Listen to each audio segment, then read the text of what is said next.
And so now he gave you the green light. You called. What is his inspection like? If I can ask. The inspection is just him just checking out the vehicle, making sure, you know, I don't have no loose ends, nowhere that the, you know, border patrol or, you know, the marshals, anybody can't pinpoint out like, oh, there's something, you know, suspicious going on in his vehicle. Making sure everything is in the clear. Making sure everything looks as normal as possible. And where exactly? This is in Texas, correct? Correct. Where in Texas is this at? So we over here in Texas. We are actually in McAllen, so that's like over there by Mission. Anybody been over there? That's like, you know, over there by South Project Island. McAllen, Texas. So like all over there. Okay, so this is all taking place in McAllen, Texas. Woo, that's a drive. Right. And so as far as actually reaching the people and getting them, tell us how does that go? Because I take it these people don't speak English, do they? Nah, some of them speak very little English, but poquito, you know, I speak a little Spanish myself.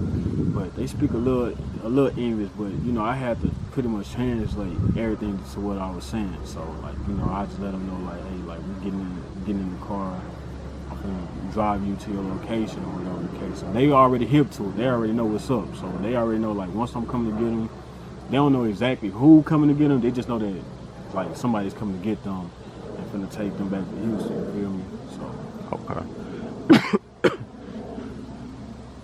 Excuse me. So as far as actually getting them, everything is looking smooth, correct? Correct. And so you're driving. Tell me, go ahead and take us through how do you actually end up getting busted?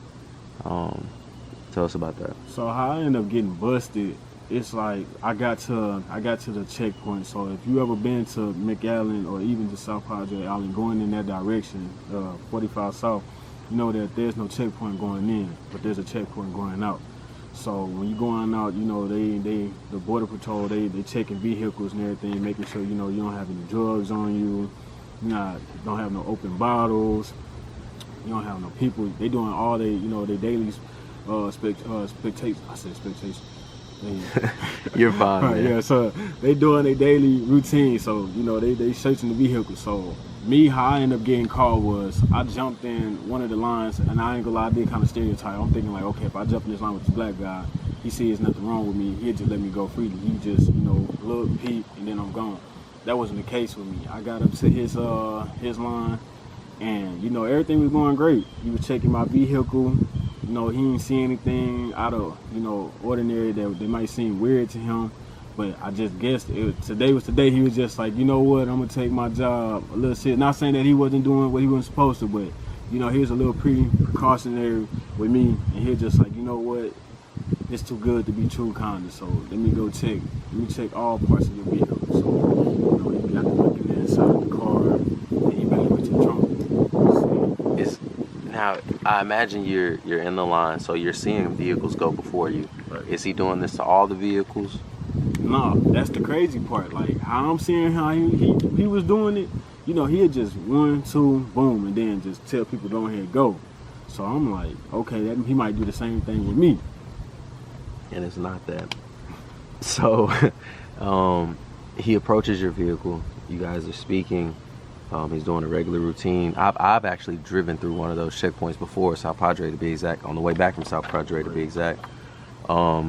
And so I know they typically look in the inside with their eyes, and they don't really do too much of a get out, let me search the inside. They do a visual inspection typically, Right. And then they go to the trunk, and they say pop the trunk. Tell us, how did they actually bust you though?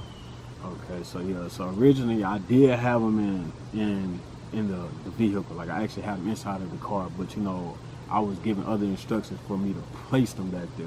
So how I ended up getting caught, you know, after the guy searched and did his visual inspection, you know, he was just like, let me go into the trunk. And that's when, you know, he moved a couple things around, you know, shifted some things, and then that's when he found the people in there. And right then and there, tell me, what's that feeling in your stomach like? Like, I'm like, man, like, I knew they was in there, and, you know, it is what it is with me. I'm the type of guy, like, once something plays out, it's no remote control that you can rewind and go back and be like, man, I should have did this. All them type of things take place after you get busted, and that's how we tend to look at life. So I'm looking at it like, man, I got caught. Let's just go ahead and see what the consequences is so I can get this done as quickly as possible. I'm kind of like, man, I want this to, I'm not nervous or any of that things. I'm just like, damn, like, I just got caught, like, pretty much. And the guards, or I mean, not the guards, but the border patrol agents tell us what's their response like? Is it as if you just won a grand prize at the MGM? Yeah, definitely did. You definitely just won that. You just hit the lotto, and now your reward is pretty much going to go to this holding facility. So you know they drove down on me, blew the whistle. Like I said, I've never seen so many marshal or border control officers, agencies pull up. Man, they pulled up like 15, 17 deep, guns blazing, everything. Like, get out the car, put your hands up, and all that type of things, man. Like, I've never seen something like that, just over people. And the people, what's their reaction like? If I can ask, I mean, well, your case, it's closed. You've already signed. You pled guilty, correct? Correct. Okay, so I mean, how many people was it? It was like 2 or 3. So, what's the reaction of these people once they see that they're busted? So they Can you hear them? Nah, you can't hear them. They look as confused as well too. Mind you, like, they don't speak a legal English like that, so they like, what's going on type thing. So they just as confused as me, but you know, I already know what's going on. But they just as confused. They just looking at, you know, get to a better life, like get to the States and be okay. So Okay, and so they got you. What's it from there? Tell us. So after that, you know, they take me into the interrogation room. You know, they asking us questions. You know, like, where was I heading to? What was my reason being here in McAllen? Like, do I, you know, have any knowledge with these folks? Not to cut you off, because I take it that McAllen, Texas, it doesn't sound like a place where there's many African Americans. Not at all.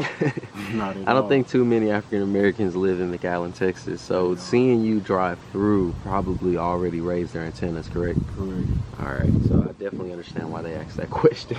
Correct. But go ahead. Yeah, that's actually one of the points that, you know, that could have benefited me in my case, because they did stereotype me. Definitely. I believe that definitely is a stereotype, because the earth should be everyone's turf. Right. And you should be able to move around as freely as you like. And that just because you are an African American in a predominantly non-African American based community or city or town, you shouldn't be stopped because of that. Correct. You know? But go ahead and continue. So yeah, you know, they got me into the interrogation room. You know, they asked me these questions like, where were you heading to? Why were you in McAllen? You know, like, do I have any type of relationship with these people? Am I aware of like what I was doing? Things of that nature, trying to go through my phone to see if I had any contacts like related to this you know, to this incident. So, did you give them the password to your phone, or did they just get into it themselves? How did they actually gain access to that? So my phone was already unlocked because I was using it at the time. It was already unlocked. You know, I was texting people, using my maps, you know, changing my music. So it was already open. It was You open. changed the settings, didn't you? Right. The sleep settings where your screen goes off. Right. You got it to never. Yeah, so they got me with that one, bro. That's how they was able to, you know, they went through my phone, you know, checking my text messages, seeing who I've been in contact with, you know, peeping through my pictures, trying to see if, you know, anything that could connect the dots to my case, pretty much. So they went completely through your phone. All personal information. So any inappropriate photos, any inappropriate messages, anything you could think of, they had access to. They had access to. No privacy at that moment. At all. Yikes. So, from there in the interrogation room, at any moment, are you thinking, man, I should probably just give these people some information to see if I can make my way out of here, or what are you thinking at that moment?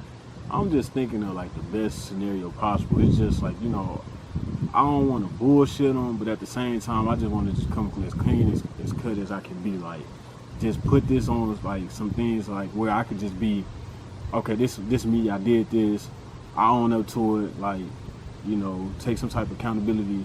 Where can we go from now? Can they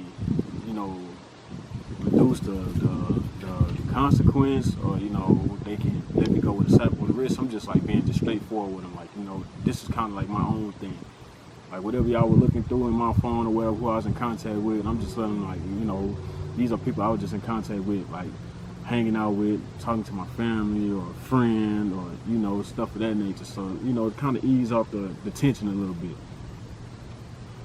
And are they buying it, or are they constantly saying, no, there's no way you're doing this by yourself? We know you're working with somebody. They was kind of in between, because they were just like, you know, like, I mean, the guys, he is coming straight forward about everything and stuff like that. He's, you know, I want to say he's cooperating, because that's what they like to use the term. Like, I'm just basically just like, you know, I'm brushing everything off with me nonchalant. Like, this ain't nothing. I got caught with a couple people.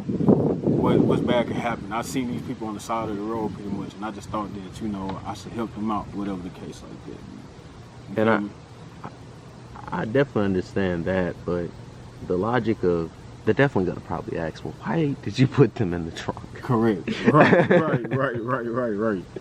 And so I'm just, how did you explain that?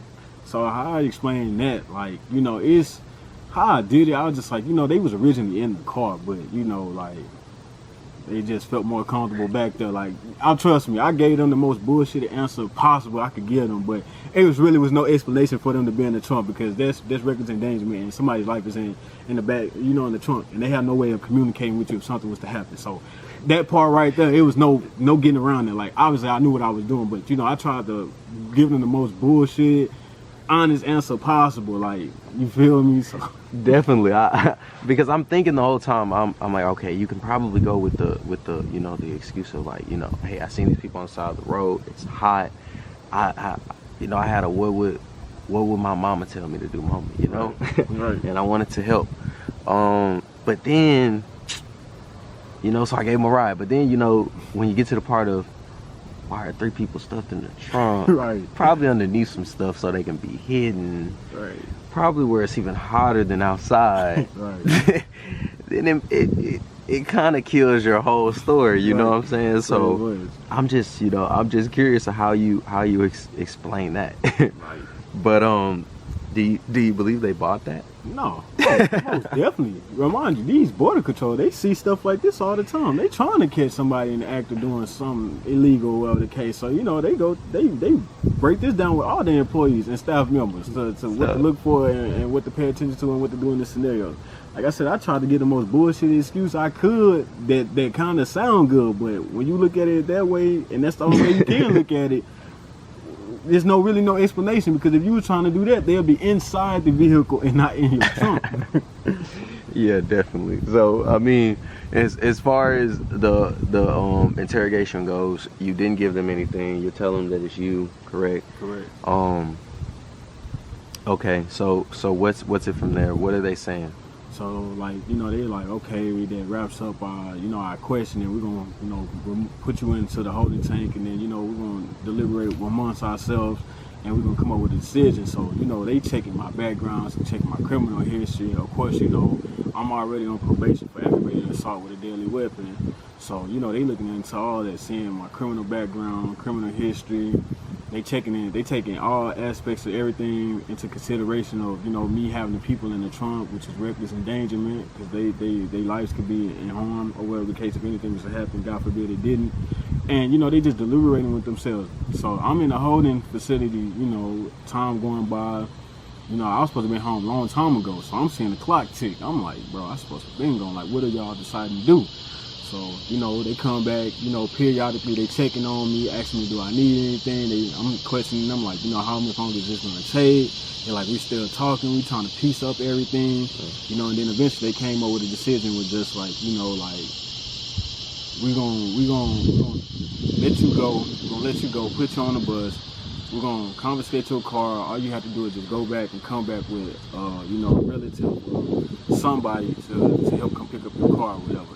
And that was gonna be it. So how are you feeling at that moment? You got to be a little a little more lit, you know, or a little. Let me rephrase that. I'm sorry, but your spirits have to be a little more lifted, correct? Correct. So, I mean, they just told you they might give you, you know, that slap on the wrist you were praying for, correct. at least for the time being. Right. Did that eventually happen? Nah, they actually tricked me, and they got a funny way of how they do people. So like, you know, they put me on the sprinter. You know, I'm not in no handcuffs. I'm in nothing. Like I'm walking out of here like as if I'm a free man. You know, even though they didn't chopped up my shoes and took the shoelaces, I'm like, fuck all that. As long as I get to go back home, I'm straight. So they put me on the sprinter and stuff like that. I noticed that we coming up to a service station to my right. I'm like, all right, bet. So you know, I'm inside. I'm happy as hell. Like I just dodged a bullet. Man, they made a U and took me to another holding facility, man, and I ended up spending the night there. Wow. And do you believe they did that on purpose to play with your emotions? Oh, of course. Man. Yeah, see if they can crack you. You know, you feel me? That's what they plans to do. See if they can crack you, help them in any type of way. You know, crush your spirits to let you know like this shit's serious. Definitely. And so from there, you're at another facility. Do you know the name of that? It was, I don't remember the name, but I know it was affiliate. I want to say it was Coastal Bend. I think it was like another holding detention facility. And when you get there, you arrive in the middle of the night, early morning. What's the time? Man, the time period when I arrived, it had to be anywhere between like 11 and 12 at night. And so what do they do immediately? Are they just sending you into a cell and telling you to go to sleep?